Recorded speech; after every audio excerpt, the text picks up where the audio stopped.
Kami bersyukur ya Tuhan untuk hari ini kami boleh berbakti dan memuji nama-Mu Tuhan, mengambil bagian di dalam perjamuan Tuhan seperti yang diperintahkan oleh Tuhan sendiri. Sekarang kami mau mendengar firman-Mu. Berbicaralah kepada kami isi hati-Mu, kebenaran-Mu, ajarlah, nasihatlah, tegurlah dan didiklah kami dalam kebenaran firman Tuhan. Berikanlah akal budi yang baik supaya firman yang diberitakan boleh kami pahami, menyambutnya dalam hati kami dan bertumbuh berbuah lewat hidup kami, membentuk pengertian kami yang benar dan membentuk hidup kami yang memuliakan Tuhan. Tolong hamba-Mu dalam menyampaikan supaya firman Tuhan yang sejati yang disampaikan jauhkan dari segala macam kesalahan, terlebih kesesatan. Biarlah kami semua boleh diberkati oleh firman Tuhan ini. Kuduskan semua alat yang kami pakai untuk mendukung pemberitaan firman, dan semua boleh berguna untuk kemuliaan nama-Mu. Kami siap belajar firman, ajarlah kami. Dalam nama Yesus kami berdoa. Amin. Silakan duduk kembali. Baik, shalom. Ya, puji Tuhan. Hari ini boleh memberitakan firman Tuhan untuk pertama kalinya ya di tempat ini. Yang di GSJS Jakarta saya sudah beberapa kali. Nanti besok tanggal 29 juga ada khotbah di sana. Nah, hari ini saya ingin berbicara satu tema, yakni keselamatan hanya melalui Yesus. Saya mau kita baca semua sama-sama satu ayat ini, Yohanes 3 ayat 16. Kalau yang sudah hafal gak perlu lihat layar. Ya, Yohanes 3 ayat 16, 2, 3. Karena begitu besar kasih Allah akan dunia ini, sehingga Ia telah mengaruniakan anaknya yang tunggal, supaya setiap orang yang percaya kepadanya tidak binasa, melainkan beroleh hidup yang kekal. Ini ayat yang sangat penting. Boleh dibilang bahwa jantung dari Injil itu ada pada ayat ini. Allah begitu mengasihi dunia ini, lalu Dia mengaruniakan anaknya yang tunggal. Baru sampai situ saja sudah jadi soal ya, yaitu soal Allah kok punya anak ya. Allah tidak beranak dan tidak memperanakan. Ya, biasanya hal itu ditentang. Tapi persoalannya adalah bahwa memang saya pernah dalam satu acara debat antar lintas agama, mereka bilang Allah tidak beranak dan tidak memperanakan. Saya bilang amin. Loh kok Bapak amin? Ya, karena kalau yang Anda pikirkan Allah, anak Allah itu seperti kambing beranak, saya juga tidak percaya begitu. Ya, Yesus anak Allah. Tapi beberapa orang berkata bahwa ya justru karena itu membuktikan Yesus bukan Allah. Saya pernah debat dengan seorang mualaf. Lalu dia bilang begini, di Alkitab Yesus adalah anak Allah. Betul, semua betul. Kalau begitu sekarang saya tanya kepada saudara, anak presiden atau bukan? Mereka bilang bukan. Anak wali kota atau bukan? Bukan. Anak bupati atau bukan? Bukan. Kalau begitu anak Allah atau bukan? Bukan. Allahu Akbar. Lalu giliran saya maju, saya bilang, saya tanya kalian ya. Anak monyet atau bukan? Mereka diam. Waktu mereka diam, saya bilang, jawab. Anak macan atau bukan? Atau saya tanya kalian nih, kalian ini anak manusia atau manusia? Anak manusia, ya tapi manusia juga. Kalau kamu bisa anak manusia sekaligus manusia, kenapa dia tidak bisa anak Allah sekaligus Allah? Maka kenyataan bahwa dia adalah anak Allah tak berarti bahwa dia adalah Allah. Dia anak Allah. Tapi anak apa? Bapak anak Allah? Anak Allah? Anak Allah, berarti Allah punya anak berapa banyak? Banyak ya. Kenapa ini tunggal? Karena dia anak sungguh-sungguh. Kita semua anak hasil adopsi. Ya, karena dulu kita bukan anak Allah. Kita anak iblis. Sejak kamu percaya Yesus, baru kamu diberi kuasa jadi anak Allah. Tapi dia adalah anak yang sesungguhnya. Makanya disebut sebagai anak tunggal Allah. Diberikan, nanti datang Yesus mati dan memberikan keselamatan hidup kekal kepada semua yang percaya. Dan mereka tidak akan binasa. Jadi memang Yesus datang ke dalam dunia, tujuannya yaitu memberikan keselamatan. Yohanes 12 ayat 47 bilang, aku datang bukan untuk menghakimi dunia, melainkan untuk menyelamatkannya. 1 Timotius 1 ayat 15, untuk menyelamatkan orang berdosa. Nah, kalau begitu, Yesus datang ke dalam dunia, dia Allah datang ke dalam dunia untuk menyelamatkan orang berdosa, pakai acara mati, disalib dan sebagainya. Pertanyaan yang seringkali ditanyakan, kalau memang Allah mau menyelamatkan manusia berdosa, kan gampang, tinggal dari surga, selamat, semua selamat. Untuk apa repot-repot datang ke dalam dunia waktu Natal? Untuk apa repot-repot naik ke atas kayu salib, pakai acara mati lagi, bangkit lagi? Nah, ini seringkali ditanyakan. Karena itulah maka sebenarnya apa yang akan saya bahas hari ini adalah satu fondasi iman Kristen yang perlu kita pahami. Karena tantangan bagi iman Kristen itu begitu banyak. Hari ini begitu banyak orang menyerang iman Kristen. Bahkan mereka mengolok-olok, mempertanyakan iman Kristen. Dan karena itulah pada hari ini saya ingin memberikan hal yang paling mendasar dalam iman Kristen. Nah, kalau memang Yesus datang untuk menyelamatkan kita, mengapa pakai acara salib? Mengapa pakai acara mati sehingga menjadi olok-olokan? Apakah Yesus Tuhan? Ya, Tuhan bisa mati? Gak bisa. Nah, Yesus bisa mati. Kan sering kali yang kita dapat begitu. Bagaimana Yesus bisa menjadi juru selamat kalau menyelamatkan dirinya dari salib saja gak bisa? Saya ditanya orang, apakah Yesus juru selamat? Iya. Kalau begitu kenapa nggak bisa menyelamatkan diri dari salib? Ya karena dia nggak mau. Kenapa nggak mau? Karena kalau dia mau selamat nggak usah datang. Kan tujuan datang untuk mati. Kalau dia menyelamatkan diri nggak jadi mati, tujuannya gagal. Supaya dia berhasil maka dia harus mati. Kalau Yesus tidak mau mati, tidak ada orang yang bisa bikin mati dia kan? Waktu mereka mau tangkap dia di Getsemani, dia bilang akulah dia. Lalu jatuhlah mereka kan? Roboh kan waktu mau tangkap. Siapa yang kamu cari? Yesus dari Nazaret. Akulah dia. Robohlah mereka. Lalu Charles Haddon Spurgeon berkata, bayangkan Yesus cuma kasih dua kata, akulah dia, tentara-tentara itu terlempar ke tanah. Dua kata kamu terlempar ke tanah. Seandainya beliau perpanjang jadi 10 kata, kamu bukan terlempar ke tanah tapi ke neraka. Ya. Nah, karena itulah Yesus memang datang ke dalam dunia untuk menyelamatkan. Tapi mengapa semua ini? Nah, ini perlu kita pahami di dalam beberapa fakta. Saya kasih beberapa fakta. Pertama adalah semua manusia itu berada di bawah kuasa dosa. Semua kita orang berdosa, tapi dosa itu lebih daripada sekedar perbuatan yang jahat. Itu adalah satu power, satu kuasa yang menguasai setiap orang. Sampai akhirnya setiap orang ada di bawah atau takluk di bawah kuasa dosa. Nah, Paulus bicara sesuatu hal penting dalam Roma 5, 18-19. Sebab itu oleh satu pelanggaran siapa? Adam. Semua orang beroleh penghukuman. Jadi gara-gara Adam berbuat dosa, semua orang beroleh penghukuman. Ayat 19. Oleh ketidaktaatan satu orang, Adam, semua orang menjadi orang berdosa. Jadi Adam berdosa, semua kita dihukum. Adam berdosa, semua kita berdosa. Ikut makan buah itu? Enggak. Ikut makan? Enggak. Kita juga semua tidak ikut makan. Tapi mengapa Adam yang berdosa, semua kita jadi berdosa? Mengapa Adam yang makan, kita semua ikut kena hukuman? Rasanya tidak adil.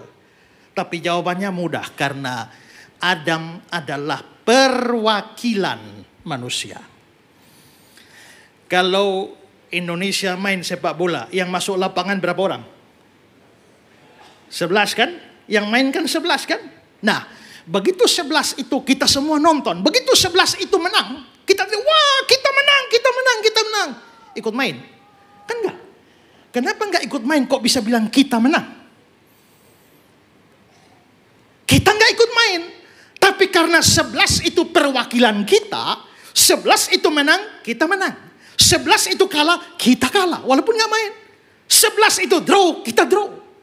Karena 11 itu menentukan kita, 11 itu mewakili kita. Adam itu mewakili kita, dia wakil seluruh manusia. Adam suci, kita semua suci. Adam jatuh, kita semua jatuh. Adam dosa, semua dosa. Adam dihukum, semua dihukum. Maka Adam berdosa, semua orang berdosa. Nah kalau yang paling atas Adam dan Hawa sudah dosa, maka manusia berdosa hanya bisa menghasilkan manusia berdosa. Kalau monyet kawin, anaknya. Kalau dia punya cucu, kalau punya cicit, monyet. Sampai 100 generasi tetap monyet semuanya. Karena yang paling atas monyet. Yang paling atas orang berdosa, maka seluruh generasi manusia itu adalah orang berdosa. Makanya dalam Mazmur 51 ayat 7, dalam kesalahan aku diperanakan, dalam dosa aku dikandung ibuku. Jadi kita ini sudah berstatus orang berdosa sejak dari dalam kandungan. Belum keluar dari kandungan sudah orang berdosa. Berbuat dosanya belum, tapi status orang berdosanya sudah. Maka kita itu, karena kita berstatus orang berdosa, makanya nanti kita itu berbuat dosa.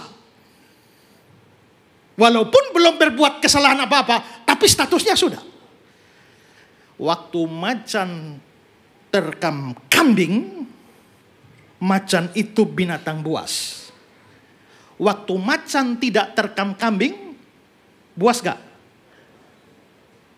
Jadi kalau macan tidur bukan binatang buas. Buas juga kan? Maka buasnya dia tidak tergantung dia terkam kambing atau tidak terkam kambing. Naturnya itu buas.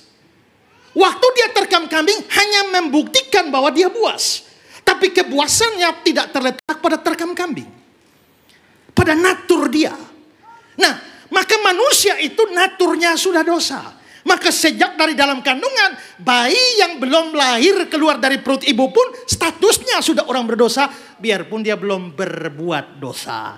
Nanti setelah keluar, mulailah dia berbuat dosa. Maka pada akhirnya Roma 3 ayat 23, semua orang telah berbuat dosa dan kehilangan kemuliaan Allah. Jadi semua manusia kita ini semuanya adalah orang berdosa. Itu pertama. Kedua adalah orang berdosa harus mengalami penghukuman Allah. Mengapa? Karena Allah itu Allah yang adil. Keadilan Allah tidak membiarkan dia meloloskan satu perbuatan dosa pun dari orang berdosa. Dia pasti akan hukum. Nahum 1 ayat 3 bilang begini. Tuhan itu panjang sabar, besar kuasanya, tapi tidak sekali-kali dia membebaskan dari hukuman orang yang bersalah.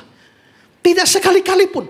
Orang berdosa harus dihukum. Jikalau Allah tidak hukum orang berdosa, dia gagal menjadi Allah yang adil. Keadilan Allah itu diwujudkan lewat penghukuman kepada orang berdosa. Nah, kalau kita semua orang berdosa, semua kita memang harus dihukum. Tidak bisa ada yang lolos. Tapi hukuman dosa itu apa? Mulai dari kitab Kejadian, Taman Eden, dilarang makan buah itu, Kejadian 2 ayat 17. Sebab pada hari engkau memakannya, pastilah engkau mati. Jadi kapan matinya? Pada hari engkau memakannya. Jadi kalau Adam makan buah hari Rabu, matinya Rabu. Makan buah hari Sabtu, matinya Sabtu. Pada hari engkau memakannya, pastilah engkau mati. Tapi sekarang kita tanya, waktu Adam habis makan buah, langsung mati? Ternyata masih umur panjang kan? Sampai 930 tahun. Kalau begitu ayatnya salah. Kalau begitu ayatnya Tuhan bohong dengan firman ini? Tidak. Karena apa? Karena mati itu bukan hanya satu jenis. Ada 3 jenis kematian. Kematian pertama itu namanya mati rohani. Nah, apa itu mati rohani? Mati rohani itu artinya putus hubungan dengan Allah. Tidak ada hubungan dengan Allah, itu namanya mati rohani. Sekarang coba lihat Kejadian 3, 23, 24. Lalu Tuhan mengusir dia dari Taman Eden. Dia menghalau manusia itu di sebelah timur Taman Eden. Ini terjadi pada hari di mana Adam memakan buah itu. Waktu Adam memakan buah itu, Tuhan mengusir dia. Tuhan menghalau dia. Maka terjadilah perpisahan antara Allah dengan manusia. Inilah kematian rohani. Makanya Yesaya pasal 59 ayat 2. Yang merupakan pemisah antara kamu dan Allahmu ialah segala kejahatanmu. Maka kematian pertama, kematian rohani, putus hubungan dengan Allah. Adam waktu makan buah itu langsung terjadi hari itu mati, tapi mati rohani. Setelah mati rohani, menyusul kematian yang kedua, yaitu kematian jasmani. Kalau yang rohani putus hubungan dengan Allah, yang jasmani ini putus napas. Maka mengapa sampai manusia itu bisa mati? Ya karena dosa ini. Daya hidup manusia makin hari makin lemah. Coba kalau saudara colokkan kipas angin, kabel kipas angin dia muter. Wow, putar kencang. Tiba-tiba cabut colokannya. Apakah langsung kipas angin mandek? Tek. Nah kan, masih muter. Tapi lama-lama muternya makin lemah, habis. Makanya manusia zaman dulu hidupnya ratusan tahun ya. Hampir 1000 tahun.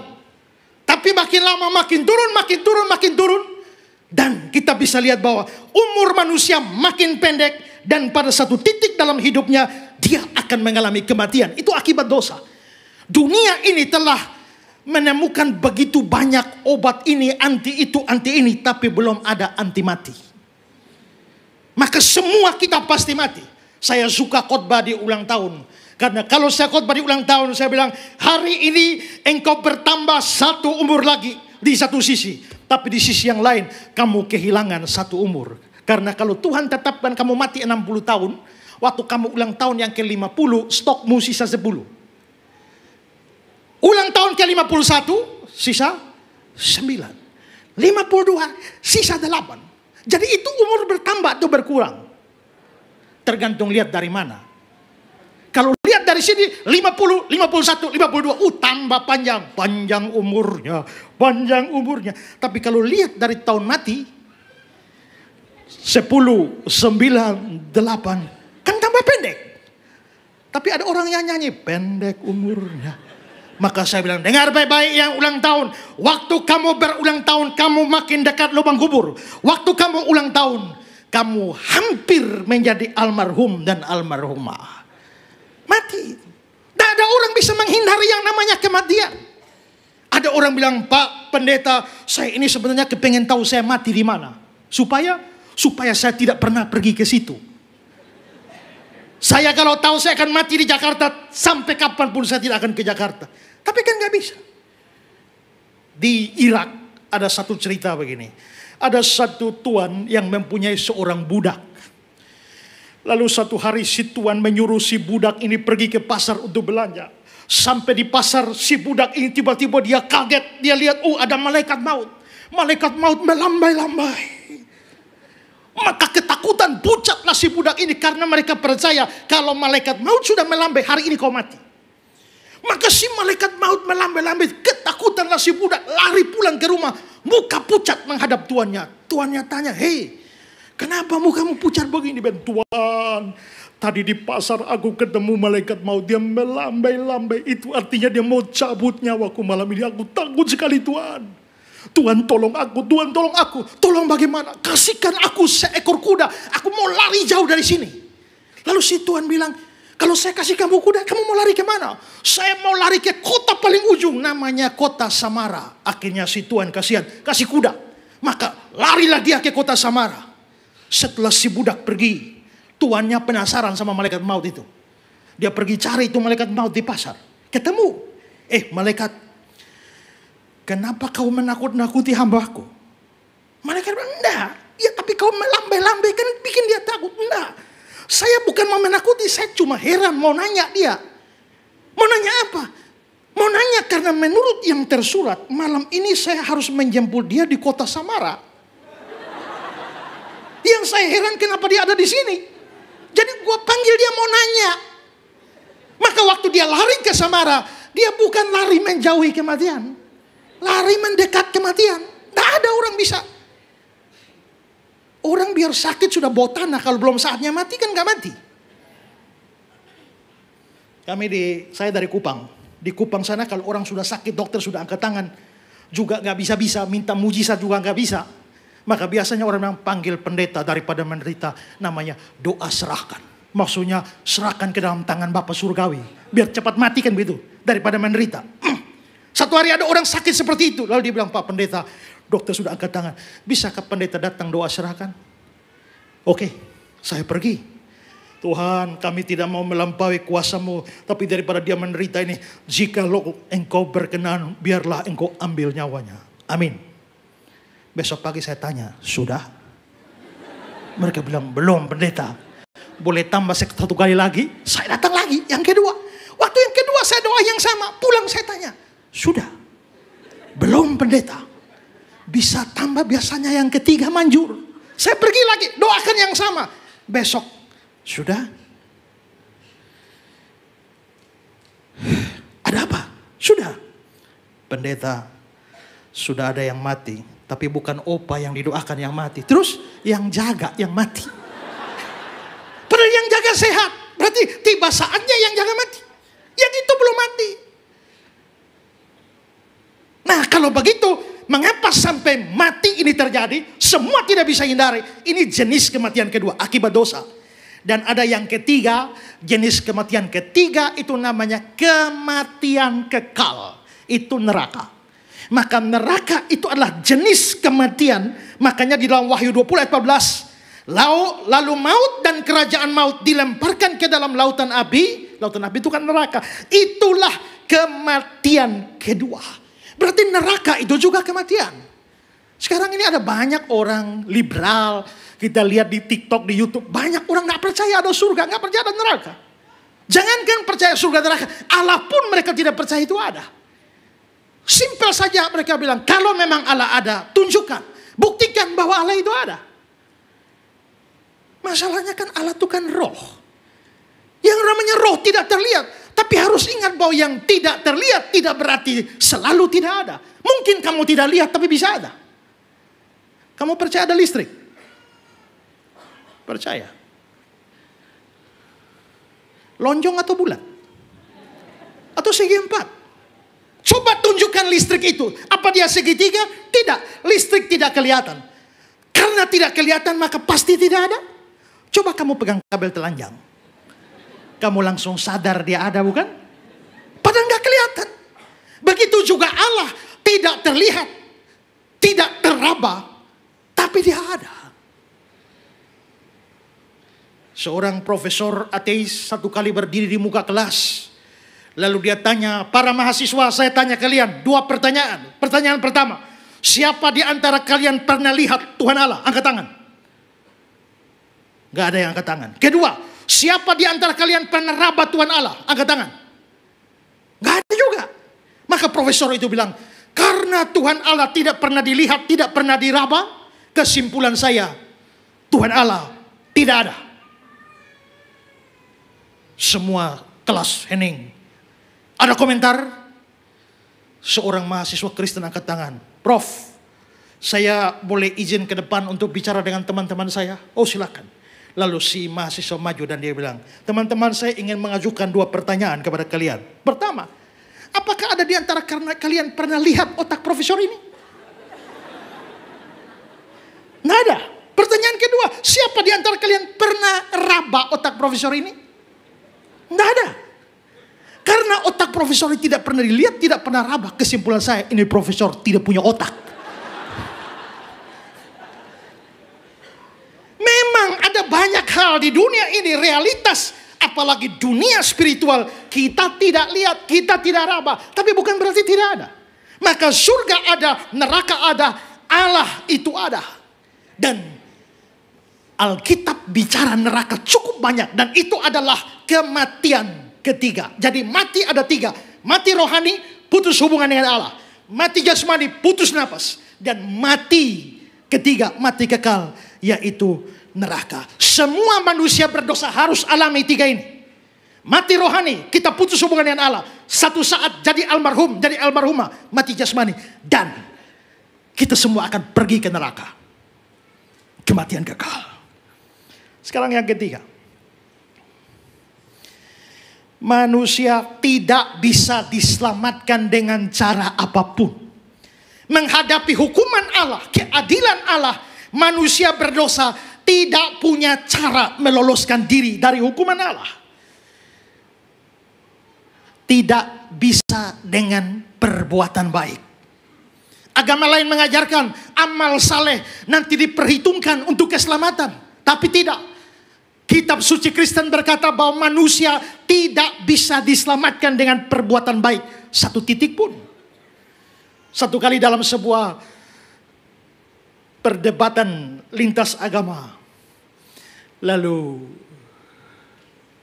saya tanya bagaimana, si pihak sebelah bilang, nanti kalau mati ditimbang, kalau perbuatan baik kita lebih banyak, maka kita masuk surga. Tapi kalau kejahatan kita lebih berat, kita masuk neraka. Lalu saya tanya, kalau sama berat, dan siapakah kita yang bisa tahu persis berapa banyak kebaikanmu dan berapa banyak kejahatanmu?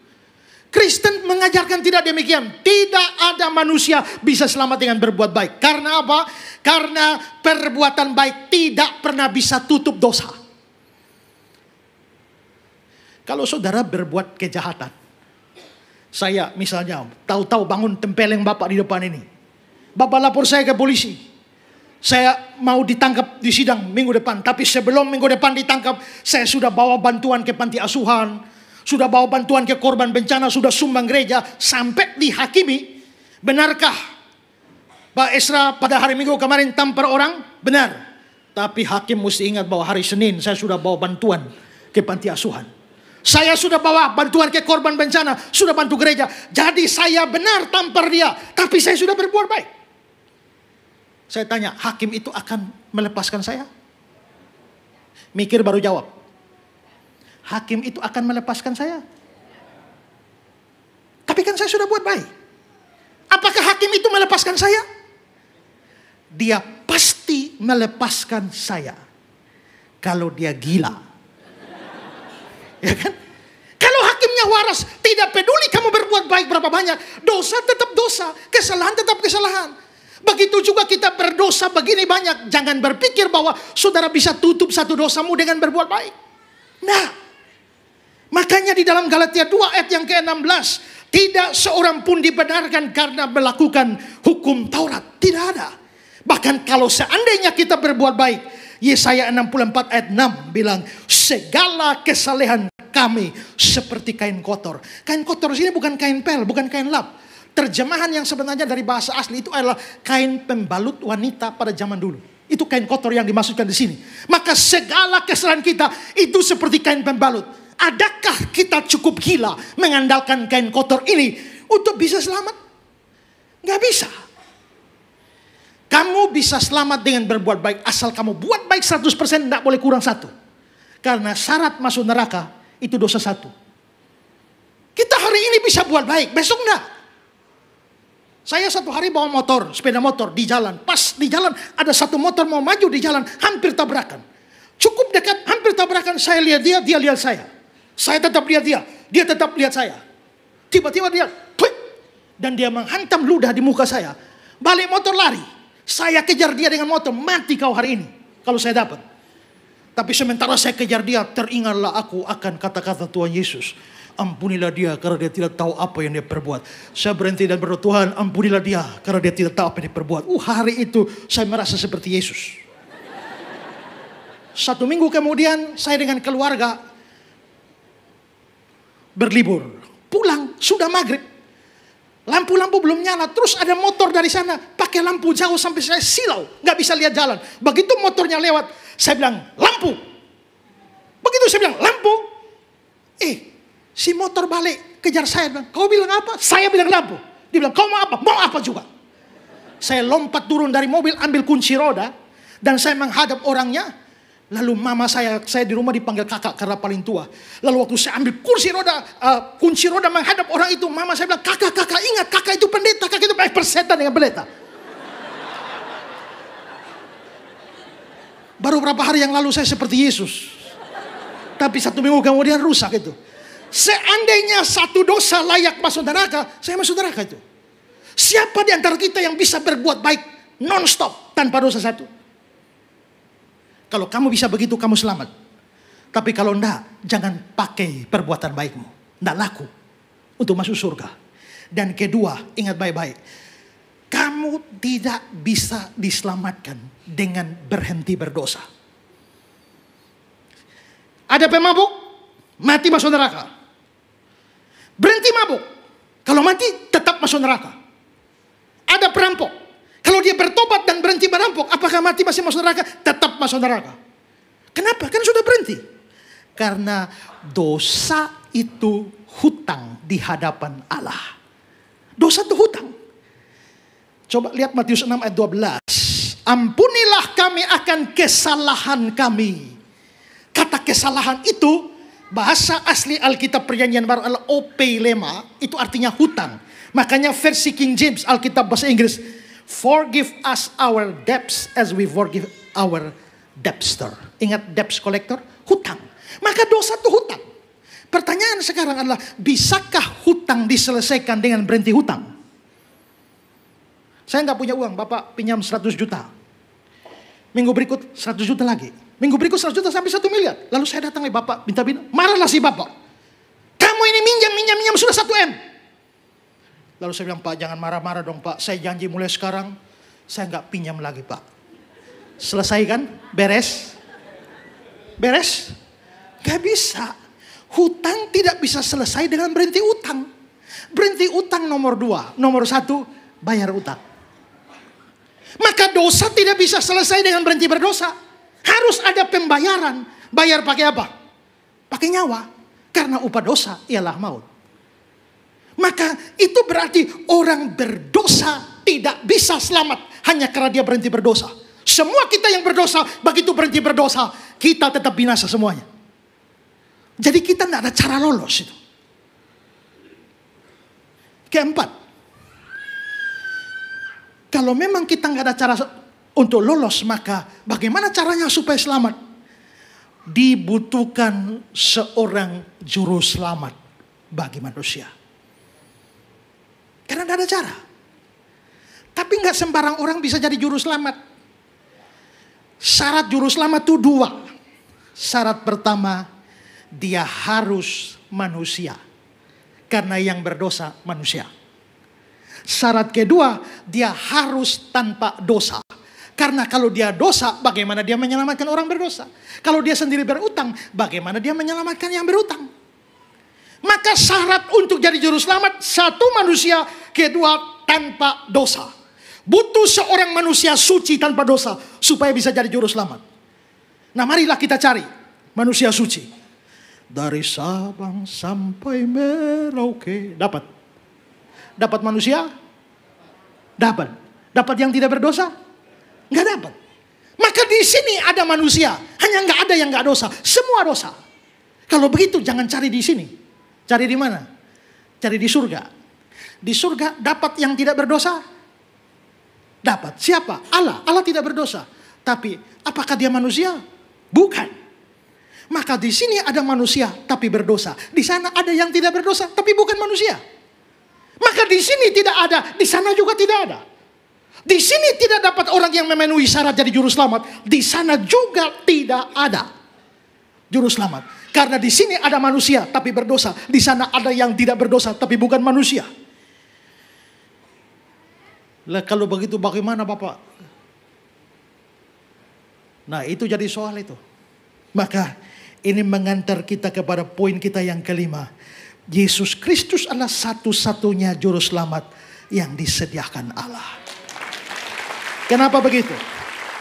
Begini logikanya. Kan harus manusia dan gak boleh berdosa. Di sini kan manusia tapi dosa semua. Di sana ada yang dosa tapi bukan manusia. Lalu solusinya bagaimana? Bagaimana kalau yang tidak berdosa itu jadi manusia? Tapi dia harus tidak berhenti jadi Allah. Karena begitu dia berhenti jadi Allah, dia menjadi berdosa. Supaya dia tidak berdosa, dia harus tetap Allah. Tapi supaya dia manusia, maka dia harus lahir dari seorang manusia. Dia nggak boleh keluar dari pohon. Karena itu bukan manusia. Dia nggak bisa keluar dari batu. Itu anak batu namanya. Dia nggak bisa keluar dari laut. Itu namanya manusia jadi-jadian. Dia harus sungguh-sungguh manusia, maka dia perlu lahir dari seorang manusia. Maka itulah sebabnya Bunda Maria dipakai. Maka Yesus harus lahir dari seorang manusia, Bunda Maria, supaya dia manusia. Tapi dia nggak boleh berhenti jadi Allah, supaya dia tetap suci. Maka sekarang dia lahir sebagai manusia, tapi dia tetap Allah, maka dia suci. Maka di sini ada manusia suci tanpa dosa.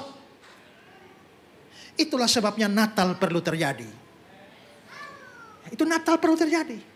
Maka peristiwa Natal itu menghadirkan seorang manusia tanpa dosa di dalam dunia ini. Ibrani 2, 14, 15. Dia juga menjadi sama dengan mereka dan mendapat bagian dalam keadaan mereka. Dia sungguh-sungguh manusia. Tapi Ibrani 7 ayat 26 bilang, dia saleh, tanpa salah, tanpa noda, terpisah dari orang berdosa. Kalau begitu, Yesus itu manusia suci. Maka juru selamat sudah ada. Juru selamat kerjanya apa? Bayar hutang kita. Hutangnya ada berapa? 3. Mati rohani, mati jasmani, mati neraka. Sekarang mari kita lihat. Kapan Yesus membayar kematian rohani, terpisah dari Allah? Waktu dia di kayu salib. Eli, Eli lama sabatani. Ya Allahku, mengapa engkau meninggalkan aku? Maka ada perpisahan yang terjadi di atas kayu salib. Dan dia berteriak sedemikian rupa. Dia sedang menanggung hukuman kematian rohani, yaitu perpisahan. Setelah itu kematian kedua, kematian jasmani. Ya Bapa, ke dalam tanganmu kuserahkan nyawaku. Kedua selesai. Lalu yang ketiga, kematian neraka. Kapan Yesus ke neraka? Dia nggak pernah pergi ke neraka. Karena waktu dia mati dia bilang, ke dalam tanganmu kuserahkan rohku. Rohnya pergi ke Bapa di surga.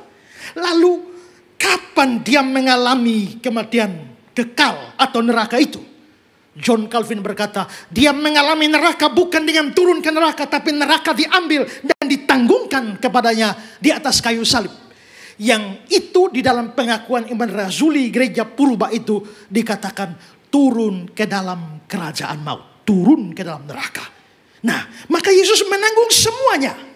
Sekarang kematian rohani beres. Kematian jasmani beres. Kematian neraka beres. Dia tanggung semuanya. Makanya Yesaya 53. Penyakit kitalah yang ditanggungnya. Dia diremukan oleh karena kejahatan kita. Tuhan menimpakan kejahatan kepada kita, kepadanya. Kita sekalian. Nah, dalam hubungan dengan hutang, dia akan datang untuk bayar hutang. 3 ini, rohani, jasmani, dan neraka. Maka selesai di atas kayu salib, dia bilang apa? Yohanes 19 ayat 30. Sudah selesai. Tetelestai. Kolose 2, 13-14. Dia mengampuni segala pelanggaran kita dengan menghapuskan surat hutang. Maka hutang dosa itu dibayar lunas di atas kayu salib. Ya. Nah, sekarang saudara, kalau tadi saya hutang sama Bapak 100 miliar, ya, saya nggak bisa bayar. Saya butuh juru selamat. Maka datanglah Bapak jadi juru selamat. Saya hutang berapa? 1 miliar. Lalu Bapak bayarkan 900 juta. Saya masih takut? Hutang 1 miliar, juru selamat saya bayar 900 juta. Masih takut? Kenapa? Karena kurang 100 juta. Saya masih menghindar Bapak. Karena belum lunas. Belum selesai. Tapi kalau saya hutang 1 miliar dan juru selamat saya datang, ya cash 1 miliar sudah selesai. Saya masih takut? Bolehkah Bapak menagih lagi pada saya setelah selesai? Kalau Bapak tagih lagi, Bapak kurang ajar. Ya kan? Dan Yesus sudah bayar semua. Sudah selesai. Itulah sebabnya kenapa orang Kristen, salah satu beda orang Kristen dengan agama lain adalah kepastian keselamatan. Kita pasti selamat bukan karena kita orang baik. Bukan karena kita orang saleh. Tapi karena kita mengandalkan juru selamat. April kemarin saya debat sama Donditan di mana nih, Surabaya ini ya. Ya, tentang Yesaya 53. Ada Islam banyak di sana. Dan saya pakai kesempatan menginjil, saya bilang, kalian semua ini pemberontak. Sama dengan saya. Kalian orang berdosa sama dengan saya. Bedanya saya punya juru selamat. Kalian tidak punya. Bagaimanapun dosa tetap dihukum. Tapi dihukum di mana? Pertama, dihukum pada saya atau dihukum pada juru selamat saya? Dihukum pada orang berdosa atau dihukum pada pengganti orang berdosa? Kalau saudara punya juru selamat, hukumanmu ditanggung oleh penggantimu. Tapi kalau kamu tidak punya juru selamat, ya dihukumkan pada kamu. Nah, maka yang bisa hapus hutang dosa semacam ini, tidak ada nabi, tidak ada rasul, tidak ada guru, tidak ada pendiri agama manapun bisa hapuskan dosa. Itulah sebabnya hanya Yesus. Maka Yohanes, dikatakan Rasul Petrus dan Yohanes di Kisah 4 ayat 12, keselamatan tidak ada di dalam siapapun juga selain di dalam Dia. Yohanes bilang, hidup itu ada di dalam Anaknya. Kalau begitu, poin saya yang terakhir, keselamatan manusia bergantung pada imannya pada Yesus Kristus, satu-satunya juru selamat. Satu-satunya juru selamat. Tidak ada yang lain. Ya, semua hutang dosa dipikul dan ditanggung oleh Dia. Karena itu, ayat kita Yohanes 3 ayat 16. Setiap orang yang percaya kepadanya tidak binasa, melainkan beroleh hidup yang kekal. Yang tidak percaya, binasa. Maka semua orang yang tidak percaya, binasa. Termasuk di dalam gereja, tapi tidak percaya. Kalau saudara rajin kebaktian, tapi saudara hanya Kristen KTP saja, tidak pernah buka hati sungguh-sungguh percaya Yesus, saudara akan binasa. Saya berasal dari daerah di mana mayoritas orang adalah orang Kristen.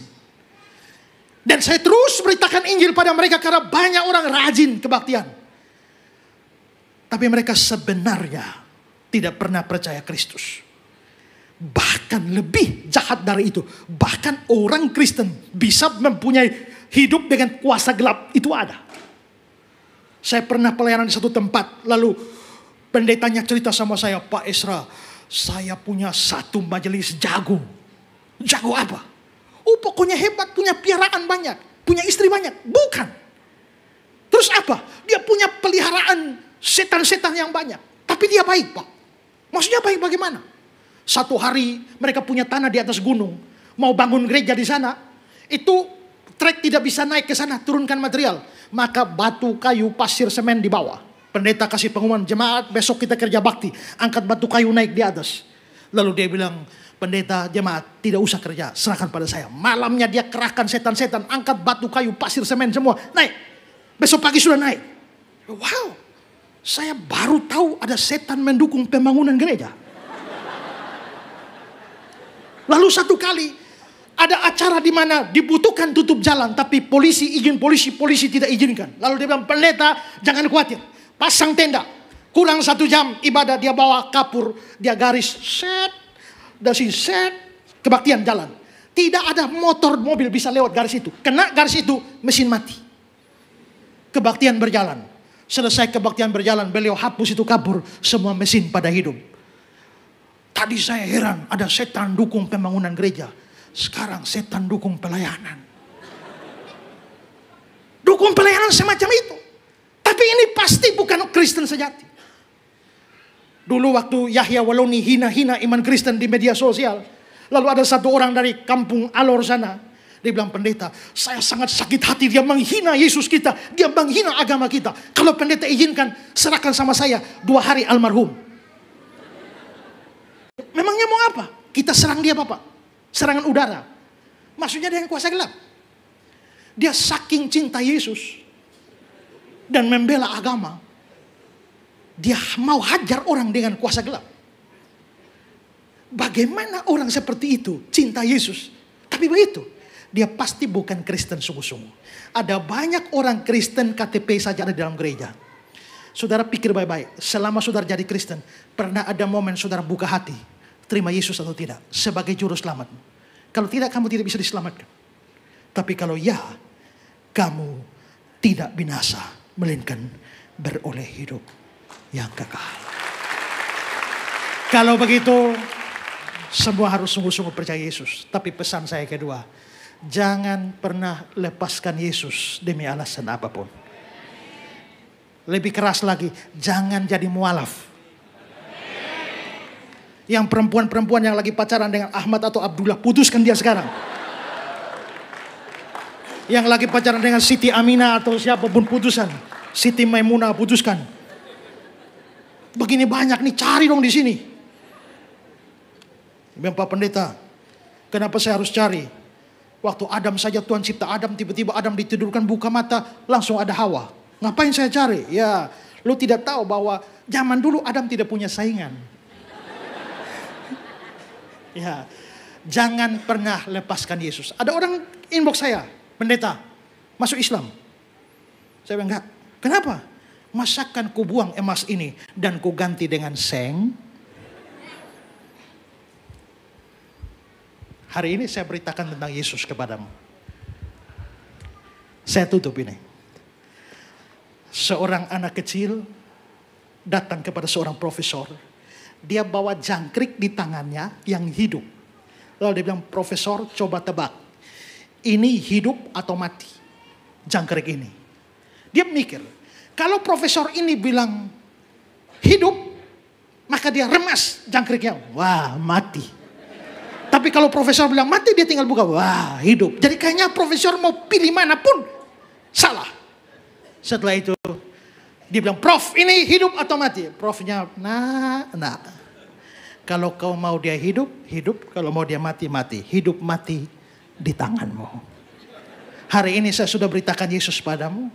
Hidup mati di tanganmu. Tapi yang pasti saudara, tidak ada juru selamat lain selain Yesus. Kamu, kita semua harus bangga punya Yesus dan jangan lepaskan Yesus. Mari bangkit berdiri. Tidak ada juru selamat yang lain di dunia ini. Siapapun. Maka banggalah. Bersyukurlah. Karena kita punya juru selamat satu-satunya.